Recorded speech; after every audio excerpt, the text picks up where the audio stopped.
भिवू नकोस, मी तुझ्या पाठीशी आहे. संतांनी लिहिलेले ग्रंथ हे त्यांच्या मृत्यूपत्रासारखेच असतात. संतांना ग्रंथ लिहिण्याची मुळीच हौस नसते. नाईलाज म्हणून ते ग्रंथ लिहित असतात. तुम्हाला असे वाटत असते.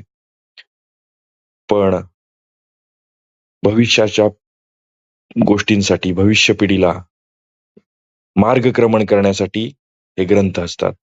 नाथांनी आणि समर्थांनी ज्ञानेश्वरांची पारायणे करून नंतर आपले ग्रंथ लिहिले. त्यांचे ज्ञान स्वतंत्र असते. ते साक्षात भगवंतापासून आलेले असतात, माझ्यापासून आलेले असतात. यामध्ये अर्थात मागील ग्रंथकारांनी सांगितलेल्या काही गोष्टी येणारच. संतांनी लिहिलेले ग्रंथ त्यांच्या मृत्यूपत्रासारखेच आहेत.